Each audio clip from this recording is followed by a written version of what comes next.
Bye. Moment of truth. The dishes are clean, but are they dry? Yeah, they are. Thanks to Cascade Power Dry Rinse from the #1 most trusted brand. Get your dishes clean, dry, done. With Cascade Detergent plus Power Dry. We can't make you leave your acne alone, but we can help get rid of the spots that your acne left behind. Different Dark Spot Correcting Serum has the maximum strength dark spot fading power you can get without a prescription. Do things different. Before we go, a big congratulations to Nate Burleson. He is joining CBS this morning. Happening now. Some districts will not require masks at school amid Bexar County's mask mandate. Coming up, what parents think about this face mask issue. And as the mask debate continues in schools, the surge of the COVID-19 Delta variant is wreaking havoc on hospitals all across the country. The staggering number of hospitalizations the CDC is now projecting, and the increased risk for women who are pregnant. Next. And rain chances will soon be back into the forecast. We'll touch on that and Tropical Storm Fred in just a moment. The News at 5 starts right now. Confusion and frustration growing over mask mandates. While masks will be required at all Bexar County schools for now, some districts, with only a few schools falling within the county, say that they will not follow this order. Tiffany Huerta spoke to parents about this face mask issue and has more on what will happen to the districts who don't abide by the mandate. It makes me feel frustrated and upset because it's just what the CDC is recommending right now. Allison Leal has 2 kids at Boerne ISD. She doesn't understand why the district is not enforcing masks at schools. Leal says her kids are staying safe. They're both wearing masks. Boerne ISD has 2 schools located in Bexar County. The district says at this point they are reviewing the directive and consulting with its attorneys. However, their policy will remain unchanged. Another district with schools that fall in Bexar County and is also not enforcing masks is Schertz-Cibolo Universal City ISD. I think they're following the law. Paige Davis has 2 kids at that district. Davis says while her children choose to wear masks, and I feel like that personal responsibility should be lying in our own, in our own homes and our own decision making about our children. Schertz-Cibolo Universal City ISD says its administrative building is in Guadalupe County, and the county is not under the temporary restraining order that was granted yesterday in Bexar County. The district says all its facilities must follow the governor's executive order prohibiting schools from mandating face coverings. We reached out to the city of San Antonio to find out what are the penalties for schools that don't abide by the mask mandate. In a statement, San Antonio City Attorney Andy Segovia says, "Our goal is not to punish school districts, but to give them and the local health authority time-sensitive tools to protect students and staff." Bexar County District Attorney Joe Gonzalez says, "We are currently focused on cooperation, education, and outreach rather than enforcement at this time." Another district not abiding by the mandate is Northside ISD. The district says they are aware of this temporary restraining order, but at this time they will continue to strongly encourage the use of face masks. Now the TRO will remain in effect until the injunction hearing Monday morning at 9 a.m. Tiffany Huertas, KSAT 12 News. Thank you, Tiffany. Masks aside, there are still many more questions that parents have going into the new school year. Tonight, we're hosting our second KSAT Community Back to School Town Hall, and this time we're tackling the issues of middle school and high school. The panel made up of a pair of teachers, a doctor, and a mental health expert.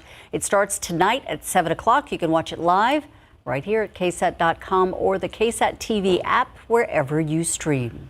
As local schools continue to navigate the new school year amid the ongoing pandemic, one local university is making adjustments to the start of its fall semester. UTSA announcing today most of its classes will meet online for the first 3 weeks. University officials saying students, faculty, and staff will be subject to mandatory COVID-19 testing, the first phase of which will begin as students move into on-campus housing. You can find more information, including a statement from the university, right now on our homepage at KSAT.com. And that brings us to our latest COVID-19 numbers for Bexar County. The current 7-day average resting at 1,353. When it comes to local hospitals, there are 1,242 patients with COVID, with 314 in the ICU and 193 on ventilators. And as those numbers continue to go up, Bexar County judges are now offering a new incentive to get the vaccine. Those who are being sentenced to community service can now have some hours taken off by showing their vaccine card. Local judges have been offering the options this summer. Just another way for the judicial system to think outside the box during the pandemic. I think it's an excellent idea. And our good local leadership is encouraging people to get vaccinated, and they're giving people incentives. And I think that is excellent public policy. Both county and district court judges have started to offer this incentive. Coming up at 6, we're going to hear from one of those judges and what the response has been from those who have benefited. Turning now to the national fight against COVID-19, the Delta variant cases continue to climb nationwide, with the CDC warning there could be as many as 33,000 COVID patients admitted to hospitals every day by early next month. The surge also has the CDC urging pregnant women to get vaccinated, citing disturbing numbers of unvaccinated expectant mothers being among those who are falling seriously ill and winding up in the hospital. I feel like we've lost this fight. We'll have more on the Delta variant and its effect on pregnant women coming up at during the 6 o'clock news. Meanwhile, the World Health Organization says it will soon begin testing 3 drugs currently used for other diseases to see if they might help patients suffering from COVID. So the message you ask to Democrats is come home, get to work. We have a wonderful history of bipartisan success in the Texas House. And this bill is not going to be anything different. We're all going to work on it together. We're going to approve it as a group. And I think it'll be good for Texas. Texas Republicans urging House Democrats to return from D.C. as officers from the Texas House delivering civil arrest warrants for the more than 50 lawmakers still absent today. This after many of those Democrats broke quorum and flew to the nation's capital, preventing the House's voting bill from being passed. Now, this move causing much uncertainty in the House, with both sides unsure what's going to happen next. Coming up at 6 o'clock, we're going to hear from members on both sides. San Antonio police in need of your help finding a man with outstanding warrants totaling $7 million in bond. Police say 19-year-old Cheyenne Arjagi cut off his ankle monitor and has been on the run with 7 active warrants out for his arrest. He's wanted on 4 counts of deadly conduct with a firearm, 2 counts of aggravated assault with a deadly weapon, and 1 count of escape felony custody. If you have any information on where this guy is that could lead to an arrest, you can earn a cash reward. Call Crime Stoppers at 210-224-STOP.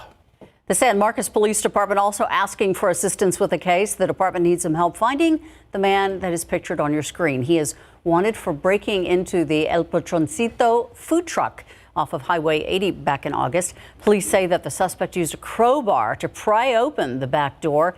If you recognize this man, you're being asked to contact San Marcos Police. The phone number, 512-753-2108. Latest Climo summary has our high temperature at 95, but we just jumped up to 96 degrees just a few moments ago. So far our high today, I would say 96. 96 now in Del Rio, 91 Leon Springs, West Kerrville at 94 degrees. And for the most part, mid 90s. Sure, a few degrees lower, Bulverde 92 and Bernie right now at 93. A few showers out there far east of San Antonio along the coastal plain. We're going to see these the next several afternoons as well. Just a few little light pop-ups here and there. Some of them a little bit of lightning and thunder south of Hallettsville, even into Gonzales County. These are not going to make it to San Antonio, and they are very brief in nature. So those coastal showers ending come sunset, then just humid and those low clouds developing closer to sunrise tomorrow. Perseid meteor shower peaks tonight. We'll talk about that. Tropical storm Fred and our rain chances that'll be back in the picture soon coming up. Thank you, Adam. Dozens of transportation projects all across the region are set to receive some funding soon. The Alamo Area MPO doling out $300 million. Our Samuel King joins us now with more, and one key project that was left off that $300 million list, Samuel. It's raising a lot of questions, Steve and Ursula. Various governmental agencies have to submit their priority projects to the MPO, and that includes the city of San Antonio. While most of the city's priorities were included, a project to revamp Culebra Road on the west side was left off of the recommendations for funding. The city wants to make major improvements and requested $27 million in funding during this round. Coming up, the question some city officials are asking about the omission. I'll tell you about some of the projects that were actually included. So that's coming up at 6. As for the commute this evening, this is Loop 410 at Culebra Road. Things looking fine there, but you don't have to go too far to find some issues on the west side, and that includes Highway 90 at Zarzamora crashed there eastbound, so that's causing some delays on the west side this evening. Looking at the overall map, we have some delays in the usual spots. Hello. It's Wednesday. You got to get through the rest of the week here. Things looking fine. Also, we had a crash at I-10 in New Braunfels that's causing some delays inbound from Loop 410, 14 minutes. We'll keep an eye on things, and hopefully this thing will wake up a little bit coming up. Glitchy Wednesday. That's what we'll call it. Thank you, Samuel. President Joe Biden this afternoon speaking on the overnight passage by the Senate of a blueprint for his $3.5 trillion budget plan to expand the social safety network. The framework is in place, but can Democrats move ahead with it? Will they remain unified, and will the price tag stay the same? ABC's Alex Perche has the latest from Washington. President Biden today taking a victory lap. The Biden economic plan is working. The historic investments are on the way as well. After 14 hours of debate, Senate Democrats passed a $3.5 trillion human infrastructure bill just before dawn, with no Republican support. The framework includes spending for Biden's American Families Plan priorities like universal pre-K, free community college, and paid family leave. It also includes funding to combat climate change. Democrats say it's all paid for by increasing taxes on people earning more than $400,000 a year and corporations. Senate Majority Leader Chuck Schumer calling it big, but adding they still haven't reached the end zone. It's as if we caught a pass, a nice long pass at midfield, but we still have 50 yards to go before we score a touchdown. Senate committees will now begin crafting legislation to fill in the details of the passed budget, a process that could take several weeks before it heads to the House. This reckless taxing and spending spree is nothing like we've seen. Republicans are blasting the bill, saying it could further increase inflation. The latest figures from the Labor Department show it's already up 5.4% in the last year. So Democrats are looking to pass this plan through the reconciliation process, meaning they won't need any GOP support, but they do need the support of everyone in their party. And moderate Democrat Senator Joe Manchin is already critical of the price tag. That could affect the bill as committees work on the legislation. Well, and then there's the House. Speaker Nancy Pelosi says her chamber won't take up a separate Senate infrastructure bill without this budget reconciliation bill as well. Alex Perche, ABC News, Washington. Do you think products from Apple can't be hacked? Well, think again after the break, steps you might want to take to make sure your MacBooks and iPhones are safe.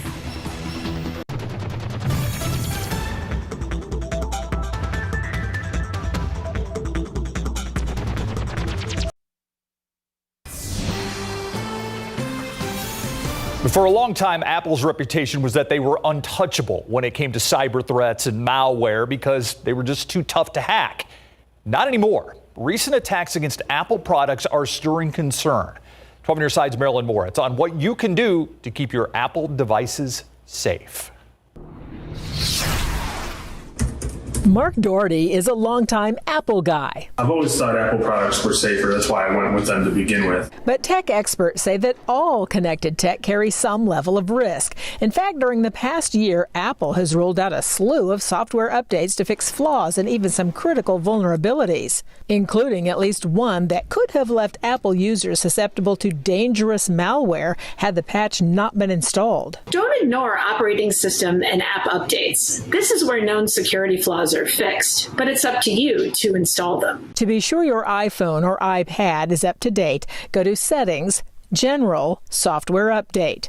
On a Mac computer, go to Launchpad, System Preferences, Software Update. And if your device isn't getting OS updates because it's too old, it's time to replace it. One of the more common ways hackers get the goods is through phishing, so be careful what you click. Most of the time, cyber criminals can only get access to your device if you give them a way in, say by clicking on a malicious link or an attachment in an email or even a social media post. And if you thought Apple products don't need antivirus software, think again. Consumer Reports recommends AVG Antivirus for Mac. It's free. On your iPhone, antivirus software can do things like block malicious websites, calls, and texts. But because of Apple's security restrictions, antivirus software can't scan iPhones for viruses. Marilyn Moritz, KSAT 12 News. Looking outside with live cam, we really had a pretty day out there. Look at those sun rays. Or is that, I wish it was rain, but it's actually sun rays, right? Yeah, and it's funny how quickly the ground gets a little crunchy when we have nothing but sunshine. And I was out there after my workout today, just the hose. You know, I'm a big proponent of hand watering. Big proponent of it. And I enjoy myself out there, listening to a podcast. Today I was talking to my dad on the phone for a few minutes doing that. Our rain chances actually, they return. They're back into the forecast. They're a few days away. Perseid meteor shower peaks tonight, though you can still see some for the next couple of nights. And we're tracking Tropical Storm Fred. So let's get right to it. We have a lot to cover out there. I mentioned those showers we have east of San Antonio. They're going to be short-lived. Overall, most of us will have a good viewing of the Perseid meteor shower tonight. Of course, we'll have the light pollution around San Antonio, which never helps. But in terms of lack of much moonlight and lack of cloud cover, it's going to be decent. Best viewings after midnight. Look to the northeast horizon, and then upward a bit. In a perfect spot, which is Big Bend National Park, you'd see up to 1 meteor per minute. Around here, don't expect anything near that. You got to get outside, away from all kinds of lights. Let your eyes adjust to the sky for about 20 minutes, and you may see a few meteors. It's worth a shot, worth a try. West of town, we've got these high, thin clouds, Del Rio toward Uvalde, and even up toward Rock Springs and Eagle Pass. That'll inhibit the viewing of some of those meteors. Around here, those patchy clouds, they're going to fade away. As they always do this time of day, you lose the peak heating from the sun as that sun goes down. You'll lose those puffy clouds. Not as much radar activity today as what we saw yesterday in West Texas, and there's a little bit more closer to Houston this afternoon. I want to talk about our weather pattern because it's going to be changing. We still don't have the big blue dominant upper level high overhead, though there are some swirls and some areas of severe weather far to the northeast of us, especially into the mid-Atlantic and Great Lakes. We're going to watch this upper level high that's moving into the Pacific Northwest. It's going to sneak its way into the western U.S., strengthen a bit, and when we get that big ridge, that big bump in the western U.S., that puts us in this northerly flow aloft because you always have the clockwise winds around high pressure systems. Northerly flow aloft combined with a few other factors often lead us to some rain chances, some afternoon showers and thunderstorms, sometimes just driven by outflow boundaries. But I do think we'll have a little bit of energy moving overhead as well. So the next couple of days, just those little coastal showers within about 3 counties of the Gulf coastline. Some of those pop up, highly isolated brief showers. But then we get into Sunday, and I think the rest of us could see a little bit of activity. We're not expecting anything widespread, but there is a shot of a few downpours back into the forecast, of course, by Sunday and even lasting into the early part of next week. Some typical afternoon action. All right, Tropical Storm Fred. Here it is, weak system moving through the Caribbean right now, about to get to the Florida Straits by Friday night. Eastern Gulf of Mexico as we get into Saturday, likely to remain a very low-end system, maybe re-strengthening a bit over the Eastern Gulf of Mexico, but all indications are right now that that's going to steer far clear of the Texas coastline. 96 degrees now, so that's our new high temperature for the day. Feels like 102 when you factor in that mugginess that we have. Looking across the state, clouds. Marfa, 76. Ooh, that sounds nice, doesn't it? 76 in August. Dallas, 96, 96 Amarillo. Laredo's at 100, along with Cotulla, but those are the exceptions when it comes to triple digits right now. So still temperatures near to even slightly below average in terms of highs. 77 tomorrow morning, 96 again by the afternoon. A few of those showers along the coastal plain. Most of us will be dry. Southeasterly wind at 10 to 15.